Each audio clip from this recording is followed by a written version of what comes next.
Asia, Galilee. Yes. Ile anya ga-ahụ na anọ m na Laguna, Eze Kingdom pụtara ezi. Yeah, Pazan. Yeah. Pazan. A na-akụziri m ebe m nọ.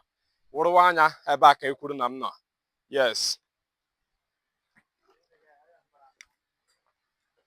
Ọ na mmiri ka awọ dị ike.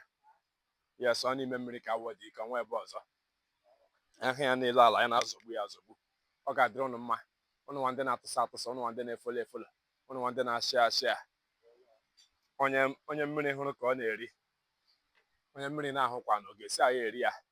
Ọ ga-adịrị ụnụ mma, ụnụ nwa ndị na-eweta ọrụ. Unu echefukwele ya wụ ụbọchị ụka. Taata bụlata Sọnde. Ya dịrị nwoke mma, ya dịrị nwaanyị mma. Ndị na-like, ndị na-ashị a. Asị m ya mara ụnụ mma. Ka anyị na-eje, ọ wụ Eze Kingdom kpọ ụnụ. Yeah, Pia, Sege. I go to Lugan now. This is yummy. Yeah, if I come back. Yeah. Yeah.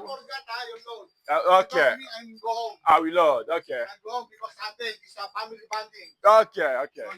So if you call me, I will come back here. Okay, don't worry, I will call you. He take me. Ako yung room mundo cha. Ese tele jeep. Eti kweli show. Ya na maybe sa bribu. Onye wala mụrụ ya na ya na-eme oyi. Onye wala mụrụ ya man ya. Ya mara ụnụ mma. Peace out.